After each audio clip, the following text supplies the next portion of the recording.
दोस्तों नमस्कार, मेरा नाम है मिलाप और मैं हूं दिल्ली से। दोस्तों मैंने बहुत सोचा कि क्या कोई एक ऐसा वीडियो बनाया जा सकता है, सिर्फ एक ऐसा वीडियो जिसे देखने के बाद एक अनपढ़ पढ़ा लिखा बन जाए, यानी कि जिसे अपना नाम लिखना नहीं आता, चाहे वो हिंदी हो या अंग्रेजी, अगले ही पल वो अपना नाम लिखना शुरू कर दे। तो बहुत सोचने के बाद मैंने इस वीडियो को बनाया। चलिए सबसे पहले शुरू करेंगे यहां पर अंग्रेजी से।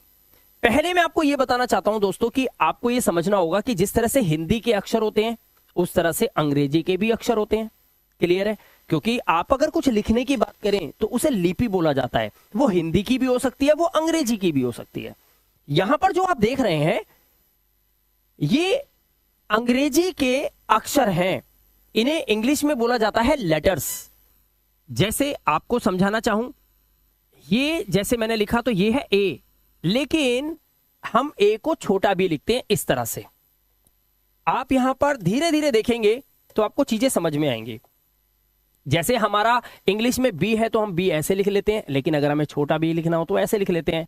आपने देखा होगा कि हमारी हिंदी भाषा के अंदर अक्षर या तो पूरा होता है और या फिर अधूरा होता है। जैसे का पूरा है लेकिन का अधूरा भी है। इसी तरह से खा और गा, घा भी होता है। जैसे अगर गा की बात करें तो ये गा पूरा है, लेकिन अगर इसमें से ये डंडा हटा दें तो ये गा अधूरा है। और हमारे हिंदी के शब्द ऐसे बन जाते हैं। लेकिन दोस्तों अंग्रेजी में बात उल्टी है। अंग्रेजी के अंदर अक्षर कभी भी आधा और पूरा नहीं होता जैसे वहां पर हिंदी में है। यहां पर अक्षर या तो पूरा होगा यानी कि बड़ा होगा, या फिर छोटा होगा, अधूरा नहीं है। पूरा ही होगा लेकिन बड़ा होगा और छोटा होगा। क्लियर हो गई बात? यानी कि अगर कोई आधे अक्षर की आवाज भी आई तो आपको उस अक्षर का पूरा लेटर लिखना होगा, चाहे वो ए बी सी डी से लेकर जेड तक कोई भी हो। अब करते हैं दूसरी इंपॉर्टेंट बात। अगर आप हिंदी में किसी का नाम लिखना चाहते हो, फॉर एग्जाम्पल कोई भी एक नाम लेता हूं, मान लीजिए मैंने लिखा सुमन, अभी मेरे दिमाग में यही आया। अगर मेरे को इस नाम को लिखना है, हिंदी में बता रहा हूं, तो मैंने ये इसलिए लिख लिया क्योंकि मेरे को हिंदी के अक्षरों का ज्ञान है और हिंदी की मात्राओं का ज्ञान है। जैसे ऊ, आ, ई, ए, ओ, औ, अंग, अहा, इस तरह से। अब जैसे हिंदी के अक्षर आपको होते हैं, हिंदी की मात्राएं आपको आती हैं, तो आप किसी भी नाम को लिख सकते हो। उसी तरह से अंग्रेजी भी होती है। अंग्रेजी में भी मात्राएं होती हैं और अंग्रेजी में भी अक्षर होते हैं। अक्षर और मात्राएं यानी कि स्वर और व्यंजनों को मिलाकर हिंदी में हम नाम लिख लेते हैं। ये हमारे व्यंजन हैं, सा, मा और ना, और ऊ की जो मात्रा लगी हुई है ये हमारा स्वर है। तो व्यंजन और स्वर ने मिलकर इस सुमन शब्द को बना दिया।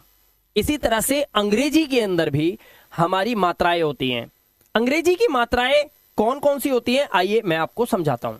देखिए, ए, ई, आई, ओ और यू। सबसे पहले एक व्यक्ति को क्या करना चाहिए, ए से लेकर जेड तक ABCD को सीख ले। उसके बाद वो कोशिश करे कि वो बड़े अक्षर को और छोटे अक्षर को लिखने का अंदाजा लगा ले। यानी कि पी बड़ा लिखते हैं तो ऐसे, और अगर छोटा लिखते हैं तो वो ऐसे भी लिख सकते हैं। क्यू बड़ा लिखा तो ऐसे, लेकिन अगर छोटा लिखना है तो ऐसे भी कर सकते हैं। आर बड़ा लिखना है तो ऐसे, छोटा लिखना है तो ऐसे भी कर सकते हैं। ये आप ज्ञान लीजिए। इसके बाद दूसरा काम आपको ये करना है, जितने भी ब्लू कलर के आप बॉक्स देख रहे हैं यानी कि डिब्बे देख रहे हैं, ये देखिए चौथा और ये रहा पांचवा। दोस्तों इनको आप बड़े ध्यान से देखिए कैसे ये बनाए गए हैं। ए, ई, आई, ओ, यू, ये होती हैं अंग्रेजी की मात्राएं। जी हां, ये होती है अंग्रेजी की मात्राएं। और जब तक आपने इसका ज्ञान नहीं लिया ना, समझ लो ये वीडियो आपके काम ही नहीं आया। यानी कि इस वीडियो का सार है शेर का ये पंजा, ये पांचों ए, ई, आई, ओ, यू, ये छोटे अक्षरों में इस तरह से लिखा जाता है और ऐसे ही आपको किताबों में देखने को मिलेगा। दोस्तों यहीं से ही आवाजें निकलती हैं। आ, ई, उ, ए, ओ, औ, अंग, आहा। जो हिंदी में थे ना, अंग्रेजी में सिर्फ इन पांचों से वो आवाजें निकल जाती है और यहीं से रहस्य निकला है। अगर आपने ये सीख लिया, चुटकियों में आपको अंग्रेजी सिखा दूंगा, चुटकियों में। ठीक है, देखते जाइए। बाकी जो पीले अक्षरों में यानी कि पीले डब्बों में जो अक्षर लिखे हुए हैं, पीला डब्बा अक्षर, पीला डब्बा अक्षर, पीले में, इन्हें अंग्रेजी में बोला जाता है कॉन्सोनेंट्स और यही होते हैं व्यंजन। जैसे हमारे इंग्लिश के अंदर टोटल अक्षर कितने हुए? टोटल अक्षर हुए 26, और 26 में से अगर मैं 5 वाउल्स निकाल दूं, यानी कि 5 मात्राएं निकाल दूं, जो कि मैंने अभी आपको बताया, जो ऊपर लिखी हुई है मात्राएं, अगर ये निकाल दूं, 26 में से 5 निकाल दूं, तो टोटल कितने बचे? 21। और जो 21 बचे ये होते हैं कॉन्सोनेंट्स। देखो, जैसे हम हिंदी के अंदर व्यंजन बोलते हैं और स्वर बोलते हैं, स्वर मतलब मात्राएं और व्यंजन माने अक्षर, वैसे ही अंग्रेज लोगों ने क्या करा, अंग्रेजी में अक्षरों को बोला कॉन्सोनेंट्स, यानी कि व्यंजन, ये हो गए व्यंजन, ठीक है, इन्हें इंग्लिश में बोलते हैं कॉन्सोनेंट्स, ठीक है, 21 हैं। और ये जो वाउल्स हैं इन्हें बोलते हैं मात्राएं, यानी कि स्वर, ये सिर्फ स्वर का काम करती हैं, ये 5 हैं। तो टोटल हो गई हमारी 26। अंग्रेजी में 26 लेटर्स होते हैं, लेकिन हिंदी में होते हैं 52। तो हमारे हिंदी में ज्यादा है, लेकिन अंग्रेजों ने 26 में ही निपटा दिया हमारा सब कुछ, ठीक है। तो अब ये चीज क्लियर हो गई। तो आपने यहां देखा AEIOU हमारी मात्राएं हैं और ये है हमारे व्यंजन। अब चलिए आगे। अब आपको करना क्या है, आपको मिलान करना है। जैसे आपने देखा होगा छोटे छोटे बच्चे जब सीखते हैं तो वो शब्दों से मिलान करते हैं, उसकी तस्वीरों का उन्हें ज्ञान होता है, ये शेर है तो इधर मिला दिया, ये हाथी है तो इधर मिला दिया। इसी तरह से अब आपको अक्षरों का मिलान करना आना चाहिए। देखिए, मान लीजिए मैं एक शब्द बोलूंगा, बड़े ध्यान से सुनना। मैंने बोला दीपक, दिया जिसे बोलते हैं ना, दिवाली पे जलाते हैं दीपक। अब आप मुझे बताओ, मैं जो दीपक बोला, जो आपके कान में आवाज गई, ये मैंने हिंदी में बोला है या इंग्लिश में बोला है? सोचो, कुछ समझ आया? यानी कि सारा खेल आवाज का है, शब्दों के मिलान का है। अब अगर आप बोलोगे सर आपने हिंदी में दीपक बोला है ऐसे, तो मैं कहूंगा गलत, मैंने तो इंग्लिश में दीपक बोला है ऐसे। और अगर आपने कहा कि सर आपने ये वाला दीपक बोला इंग्लिश वाला, तो मैं कहूंगा नहीं, मैंने तो ये वाला बोला। यानी कि मेरी आवाज से आप ये पता नहीं लगा सकते कि मैंने हिंदी में बोला है या इंग्लिश में, बट मैंने दीपक बोला है। तो खेल समझ में आ रहा है? खेल सिर्फ शब्दों को पहचानने का, उनकी आवाजों को पहचानने का है। आइए ना पहचानते हैं। आ ई ई उ ऊ बताने की जरूरत नहीं है, इतने ज्ञानी आप हो, इतने हो, पैदाइशी हो कि ये मात्राएं हैं। बस अब आपको ये नोटिस करना है कि इनकी आवाजों को, अ आवाज को अंग्रेजी में कैसे लिखोगे, इस आ आवाज को अंग्रेजी में कैसे लिखोगे, इस ई या ई आवाज जब आ जाएगी तो अम्मा ये इसको इंग्लिश में कैसे लिखोगी, ये है सवाल। समझ आ रहा है? अब देखो मैं करके दिखाता हूं। अगर आपको अ आवाज होती है, कोई मात्रा ही नहीं होती, लेकिन इसके लिए ए लगाया जाता है, याद रखना बच्चों, ठीक है। आ, लंबी आवाज आ, इस आवाज के लिए 2 बार ए लिखा जाता है कई बार, अदरवाइज यानी कि एक बार ए से भी काम चल जाता है। क्लियर हुई बात? ये होती है छोटी ई की मात्रा। इसको इस तरह से बनाया जाता है किसी भी शब्द के ऊपर, शब्द में अक्षर के ऊपर, और इस छोटी ई की मात्रा के लिए हम लगाते हैं आई। इसके बाद ये है बड़ी ई, इसको इस तरह से लगाया जाता है, ठीक है, और इसके लिए हम डबल ई लगा देते हैं। लेकिन कई बार ये किसी शब्द के आखिर में लगी हो किसी अक्षर पर, तो वहां पर इसके लिए आई लगाया जाता है। ये आप अभी सीखोगे। उसके बाद छोटे ऊ के लिए इस तरह से हम इस मात्रा को लगाते हैं और इसके लिए हम यू लगाते हैं। लेकिन ये जो ऊ है, ये बड़े ऊ की मात्रा जो है, जितने भी बड़ी मात्राएं होती हैं वो सब हमारी सीधे की तरफ जाती हैं। देखो, बड़ी की मात्रा है मुड़ के सीधे की तरफ गई, बड़े ऊ की मात्रा है सीधे की तरफ गई। लेकिन जो छोटी मात्राएं होती हैं, छोटी आवाजें होती हैं, शॉर्ट वाउल साउंड होते हैं, वो उल्टे हाथ की तरफ जाते हैं। जैसे देखो, ऊ उल्टा हाथ में मुड़ा, ये मात्रा हमारी उल्टे हाथ पे गई। अब यहां पर इस ऊ के लिए हम लगाते हैं डबल ओ, लेकिन अगर ये मात्रा किसी भी शब्द में किसी अक्षर के आखिर में लगी हो तब यू लग जाएगा, ठीक है। अब ध्यान से देखते जाना। ए के लिए हम लगाते हैं ई, ए के लिए हम लगाते हैं ए आई, ओ के लिए हम ओ लगाते हैं, लेकिन ये जो ओ की आवाज है इसके लिए हम ए यू या फिर ओ यू लगा सकते हैं। उसके बाद हमारा अंग, अंग के लिए हम 2 चीजें लगाएंगे, एक तो लगाएंगे ए एन और एक लगाएंगे ए एम। यानी कि अंकित लिखना है तो ए एन लिखेंगे, और अगर अंबर लिखना है तो ए एम लिखेंगे। लेकिन अंग की आवाज के लिए ए एन और ए एम आपको याद रखना है। और आहा के लिए आप लगाते हैं ए और एच। ये छोटे छोटे अक्षर मैंने लिखे हैं अंग्रेजी के, बट ये पूरे हैं, ठीक है। तो अब आपको ये तो ज्ञान हो गया, इस तरह की आवाजें जब आएंगी तो आपको कौन कौन से इंग्लिश के लेटर्स को लिखना है, ठीक है। ए ई आई ओ यू, ये है हमारी अंग्रेजी की मात्राएं। लेकिन यहां पर शुरू करने से पहले मैं सभी माताओं, बहनों और अपने भाइयों बंधुओं को यह बताना चाहता हूं कि इसे सीखने से पहले इंग्लिश के एक अक्षर को दिमाग में रखो, जो कि बड़ा ऐसे लिखा जाता है और छोटा ऐसे लिखा जाता है। ये छोटा एच है, ये बड़ा एच है। अब यहां पर इसको ध्यान रखना कि मैं कर क्या रहा हूं। देखिए, जब आप का लिखें तो का आवाज के लिए आपको के लिखना होगा, लेकिन जैसे ही का के साथ अगला खा लिखना हो तो इस का के लिए के जो लिखा था वो यहां लिखकर और उसके बाद एच लगा देना, ये खा हो जाएगा। ठीक है, इसी तरह से ग लिखना है तो अंग्रेजी का अक्षर है जी, लेकिन जैसे ही घा लिखना हो तो जी को आगे लिख देना यहां पर और उसके बाद क्या लगा दोगे, यस एच, ये घा हो गया। देखते जाओ, ठीक है। और इस ऋणा के लिए आप लगाओगे एन डी, ठीक है। अब देखिए चा, ये जो चा आवाज होती है ये सी और एच दोनों से मिलकर आती है।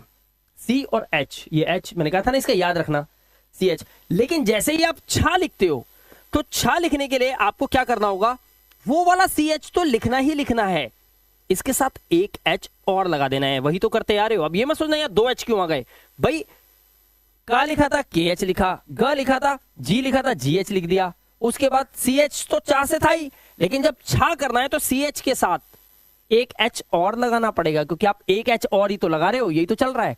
ठीक है, ऐसे ही जा के लिए आपने जे लगाया, लेकिन झा के लिए अब जे के साथ भी आपने एच लगा दिया, लेकिन इस स्नेहा के लिए आप लगाएंगे क्या, एनडी लगा दो।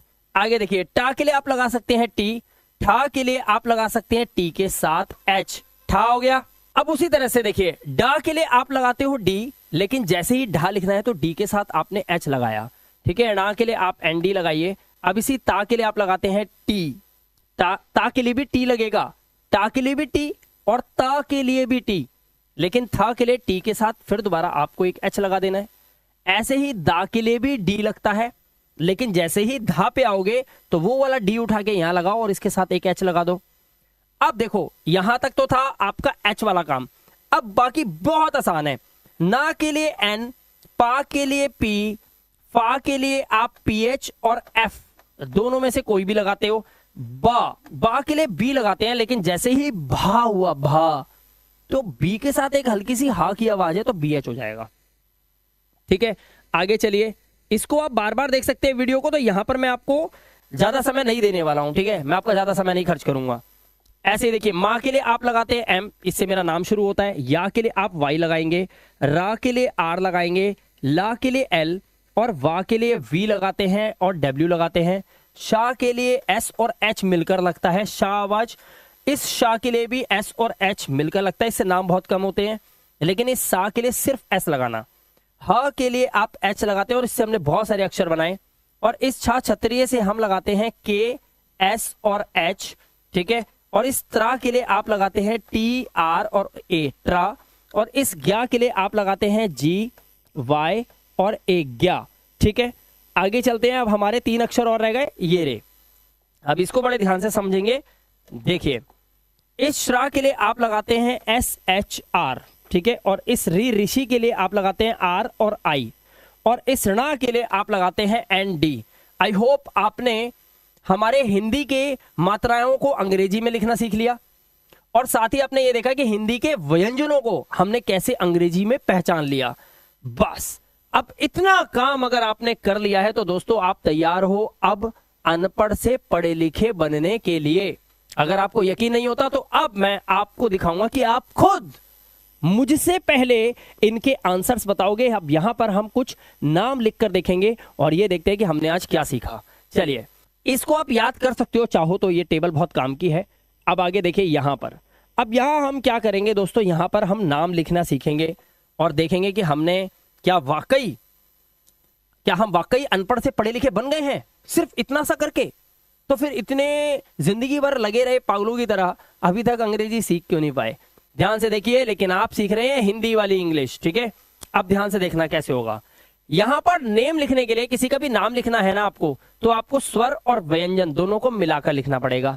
जैसे यहां पर रवि लिखा हुआ है, तो दोस्तों आपने देखा ये जो रवि लिखा हुआ है, ये रवि लिखने का क्या तरीका है, रा और वा दोनों है हमारे व्यंजन हिंदी के, और यहां पर जो छोटी ई की मात्रा लगी हुई है ये है हमारी हिंदी की मात्रा। लेकिन मैं इसको लिखने से पहले आपको एक सवाल करूंगा और उसको बड़े ध्यान से सुनना आप। देखो अक्षरों का ज्ञान करते हैं तो अक्षर लिख दिया वो अलग बात है, लेकिन जब आप बात करते हैं अक्षरों को मिलान करके किसी नाम को बनाने की, तो वहां पर एक रहस्य छुपा हुआ है जो मैं आपको बताऊंगा। अगर मैं आपसे ये पूछता हूं ये क्या लिखा है, तो आप बोलेंगे ये का लिखा है, क्योंकि मैंने आपको सिखाया अभी। अगर मैं आपसे बोलूं कि क्या ये एक ही अक्षर है, तो आप बोलेंगे जी हां ये एक ही अक्षर है सर, और ये का है, हिंदी का एक अक्षर। लेकिन आप गलत सोच रहे हैं। जैसे ही आप इस का को अपने मुंह से बोलते हैं तो दोस्तों ये एक नहीं, ये दो बन जाते हैं। इसमें एक अ भी जुड़ा होता है, ये बात आप याद रखना। और आपको मैंने बताया था कि हमारी हिंदी की मात्रा इस आ आवाज के लिए हम इंग्लिश में ए लगाते हैं। इसीलिए याद रखिएगा, जब हम नाम लिखते समय कोई अकेला अक्षर आए जिसपे कोई मात्रा नहीं है, जैसे इस रा पे, आप इस रा को ध्यान से देखो, इस रा पे कोई मात्रा नहीं है, लेकिन इस वा पे मात्रा है, और वा पे मात्रा लगी हुई है छोटी, ऐसे बना ये रवि। इस रा पर आप देख सकते हैं कोई भी मात्रा नहीं लगी हुई, और ये शुरुआत भी है, यानी कि अक्षर शुरू में लगा हुआ है। कोई भी अक्षर अगर शुरू में लगाए या बीच में लगाए तो वो अक्षर और उसमें कोई मात्रा ना हो तो वो अकेला नहीं है, वो दुकेला है, उसके साथ आ जुड़ा हुआ, याद रखना। लेकिन अगर वही अक्षर लास्ट में हो, जैसे मैंने लिखा कनक, अब यहां पर मैं ये कहना चाह रहा हूं कि देखो किसी पे भी अक्षर पे कोई भी मात्रा नहीं है, नाम बड़ा प्यारा है, लेकिन इस का पे आ लगा हुआ है, यानी कि इसका संधि विच्छेद जब करोगे तो का आ करोगे। इसी तरह से ये ना है, ये बीच में है, आखिर में तो नहीं है, तो इस ना आ करोगे। लेकिन ये जो आखिर में लगा हुआ है का, इस का के आगे कोई अक्षर नहीं है, इसीलिए यहां पर लास्ट में सिर्फ ये का ही बचेगा, बस इसके आगे आ मत लगाना। तो जब आप इसको इंग्लिश में लिखोगे तो कैसे लिखोगे? का के लिए आपने के लगाया, मैंने सिखाया। आ के लिए आपको ए लगाना है, ये वाला ए, ठीक है। उसके बाद ना के लिए आप एन लगाते हैं, ठीक है। रुक जाओ, ए को पहले ठीक करते हैं ताकि आपको अच्छे से दिखाई दे। ए को पहले ठीक करते हैं पहले ताकि आपको अच्छे से दिखाई दे, ठीक है। ये देखो, ना के लिए एन, फिर आ, एक ए, और फिर का के लिए के। ये हो गया कनक, नाम लिखना आ गया आपको। अब यहां पर आ जाओ, आप पहले देखो रा लिखा और वा लिखा, ये दोनों थे हमारे व्यंजन। मात्रा कौन सी लगी है? वा पे लगी हुई है, रा पे मात्रा आपको दिखाई नहीं दे रही, लेकिन रूल कौन सा लगेगा? जो मैंने बताया। ये रा अकेला नहीं है, इस रा के साथ एक ए लगा हुआ है, तो रा के लिए आर और उसके बाद एक ए लगाओगे। अब इस वा के लिए हमने देखा था वी लगाया था, और यहाँ पे छोटी की मात्रा है, और आप यहाँ पर देखो छोटी की मात्रा के लिए हमने आपको क्या सिखाया? आई। तो बस यहाँ पर आप आई लगा दो और आपका ये नाम बन गया। आपको नाम लिखना आया कि नहीं आया? सिर्फ एक ही आवाज में पूछूंगा बस, मेरे प्यारे साथियों, मेरे दोस्तों, मेरे भाइयों, मेरे बंधुओं, ये बताओ नाम लिखना आया या नहीं? हाँ या ना? और अगर हाँ आ गया है, आपको लगता है आप कुछ सीखे हो, तो क्या वादा था? मैं अपना फर्ज निभाऊंगा, आप अपना काम करोगे, वीडियो को लाइक और शेयर करोगे, ये काम आपका है, ये आप करोगे, मैं नहीं। अब देखिए यहां पर क्या लिखा है? मिलाप। ये मेरा खुद का नाम है, वीडियो को शुरू में ही बताया था। यहां पर सबसे पहले आप क्या करो? व्यंजन को अलग कर दो, मां को अलग करो, ला को अलग करो और पा को अलग करो। मां, ला और पा हो गया। अब देखो मात्रा कहां का लगी है? मां पे लगी है छोटी की मात्रा, तो मां के आगे लगाओ ऐसे छोटी की मात्रा, फिर लगाओ प्लस। फिर ला पे लगी है एक आ का डंडा, तो ला पे एक आ का डंडा है, ये लगा हुआ। उसके बाद पा है हमारा आखिर में, बस मेरा नाम बन गया। मां के लिए हम लगाएंगे एम, छोटी की मात्रा है तो आई लगाऊंगा। ला के लिए मैं लगाऊंगा एल, आ लगा हुआ है तो ए लगाऊंगा, और पा के लिए लगाऊंगा पी। उसके आगे मैं कुछ लगाऊंगा नहीं क्योंकि आखिर है, और मिलाप मेरा नाम बन गया। अब इसी तरह से आप सोहन लिख सकते हो और सुमन लिख सकते हो। सोहन कैसे लिखोगे? स, ह और ना, ये तीन हो गए व्यंजन। अब मात्रा का लगी है, सा पे लगी हुई है ओ की मात्रा, तो सा जमा ओ कर दो। उसके बाद हा बीच में है, मात्रा कोई नहीं लगी तो आएगा, तो आएगा। और उसके बाद हमारा ना जो है ये आखिर में लगाए, और मैंने आपको बोला था जब कोई चीज बीच में और शुरू में हो तो आ लगा होगा, अगर उसमें मात्रा ना है तो। लेकिन अगर लास्ट में है तो कोई भी मात्रा नहीं है तो भी कोई फर्क नहीं पड़ता, हम कुछ नहीं लगाएंगे इसके आगे। अब देखो सा के लिए एस, ओ की मात्रा के लिए ओ लगा दिया, ह के लिए हम एच लगाते हैं, अ के लिए हम ए लगाते हैं, और ना के लिए हम एन लगाते हैं। अब आप में से कोई ये नहीं बोल सकता कि मैं अपना नाम लिखना नहीं जानता। या मेरे को आप कुछ लिखना नहीं जाता, आप चाहें तो हमारे प्रधानमंत्री श्री नरेंद्र मोदी जी का नाम भी सुनहरे अक्षरों से लिख सकते हैं। आप अनपढ़ से पढ़े लिखे बन चुके हैं इतनी सी वीडियो के अंदर। लेकिन यहाँ पर अभी वीडियो खत्म नहीं हुई है, कुछ बातें और बताना चाहता हूँ, ध्यान से देखिए। अब एक रहस्य और भी है जो आपको बताना चाहता हूं। इसके अलावा ये थे 2 अक्षर और 3 अक्षर। दोस्तों 4 और 5 अक्षर में एक रहस्य छुपा हुआ है, उसको और आपको समझाना चाहता हूं, और उसको आप समझने के लिए बड़े ध्यान से वीडियो को देखेंगे और आखिर पॉइंट को समझिए सही से, ठीक है। देखिए, मान लो अगर मैं एक नाम लिखता हूं सिर्फ कमल, मैंने लिखा कमल, कमल, ठीक है, और उसके बाद मैंने कमल के आगे लगा दिया दीप, तो ये पूरा नाम बन गया कमलदीप। अब यहां पर अगर आपने पहले वाला फार्मूला लगाया तो कहीं ना कहीं गड़बड़ हो सकती है। जैसे मैं इसको संधि विच्छेद करता हूं, देखिए का शुरू में, तो इसके साथ एक आ लगेगा, उसके बाद हमारा है माँ, और माँ बीच में है तो माँ के साथ एक और आ लगेगा, उसके बाद हमारा है ला, और ला भी बीच में है तो उसके बाद एक आ और लगेगा, उसके बाद हमारा है दा, और दा पे लगी हुई है हमारी बड़ी ई की मात्रा, तो हम बड़ी ई की मात्रा यहां लगा देंगे, और उसके बाद पा हमारा आखिरी में, तो अकेला पा रहेगा, आ नहीं लगेगा उसमें। ये बन गया अब तक जो आपने सीखा, और आप इस तरह से इसकी इंग्लिश लिखोगे। तो चलिए पहले इंग्लिश लिख के देखते हैं और ये बताते हैं कि यहां पर गड़बड़ क्या हो रही है। सबसे पहले हम का के लिए हम लगा देंगे के, आ के लिए हम लगा देंगे ए, माँ के लिए एम लगाएंगे, आ के लिए एक और ए, इस ला के लिए एल लगाएंगे, अ के लिए एक ए लगाएंगे, दा के लिए हम डी लगाएंगे, और बड़ी की मात्रा जो कि बीच में लगी हुई है तो 2 बार ई आ जाएगा, ठीक है। यहां पर देखो ना, दा के लिए हमने ई के लिए, बड़ी ई की मात्रा के लिए क्या लिखा हुआ है, 2 बार ई लिखा है ना, तो बड़ी की मात्रा के लिए 2 बार ई आएगा, और पा के लिए हम पी लिखेंगे। तो आप देखेंगे कि हमने क्या लिखा, हमने लिखा कमलादीप, कमलादीप, सुना मैंने क्या बोला, कमलादीप, और है क्या, कमलदीप। इसीलिए आपको बताना चाहता हूं दोस्तों, अगर कोई अक्षर, सॉरी कोई शब्द 5 लेटर का, 4 लेटर का, या 6 या 7 का हो, तो वहां पर आपको ये याद रखना है कि जो अभी आप सीख रहे हो वो हिंदी वाली इंग्लिश है। इसीलिए कोई भी बड़ा नाम अगर लिखा दिखाई देगा तो उसमें 2 शब्द छुपे हो सकते हैं। जैसे इसमें 2 शब्द छुपे हुए हैं। पहला शब्द छुपा हुआ है कमल, जो कीचड़ में खिलता है, और दूसरा शब्द वो है जो दिवाली पे हम श्री रामचंद्र जी की याद में, उनकी आने की खुशी में हम वो दिए जलाते थे, उसको हम बोलते हैं दीप। तो यहां पर 2 शब्द हो गए, कमल और दीप। तो कमल और दीप जब 2 शब्द हो गए, तो इन 2 शब्दों को इस फार्मूले से बनाना, इस पूरे को नहीं। तो जब आप कमल लिखेंगे तो का के लिए, का के आगे आ होगा, मां के आगे भी आ होगा, ठीक है, लेकिन ये ला लास्ट में लगा हुआ है, इसके लिए आप सिर्फ क्या लगाएंगे, ला। तो कमल जब लिखेंगे तो कमल सिर्फ इतना लिखा जाएगा, के ए, मां के लिए एम, ए के लिए आ, और ला के लिए एल, बस। लेकिन यहां गड़बड़ क्या हुई, हमने ला बीच में देखा तो ला के आगे एक ए और लगा दिया, बस ये नहीं लगाना, क्योंकि नाम सिर्फ कमल यहां तक है। उसके बाद जो बचा हमारा दीप, वो बिल्कुल ठीक हमने लिखा है, और दीप के लिए हम क्या करेंगे, दा पे बड़ी की मात्रा लगी हुई है, फिर पा है, तो दा के लिए आप लगाओगे डी, और बड़ी की मात्रा है तो 2 बार ई लगाओगे, और इस पा के लिए पी लगाओगे, तो कमलदीप ऐसे लिखा जाएगा। यहां पर एक अक्षर ये फालतू आ गया, तो जैसे कमलदीप लिखना है या गगनदीप लिखना है, तो गगन में पहले गगन लिख लेना, फिर दीप लगाना। गगनदीप एक साथ लिखा फार्मूला लगा के तो गड़बड़ हो जाएगी, समझ आया।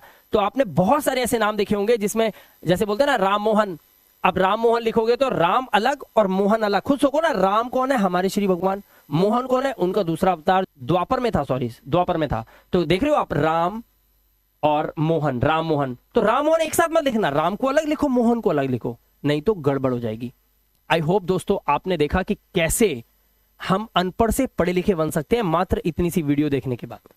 और दोस्तों एक बात आपको और बताना चाहता हूं, ये वीडियो शेयर मैं सिर्फ आप तक पहुंचा सकता था, मैंने शुरू में बोला था, इससे आगे पहुंचाने का काम आपका है।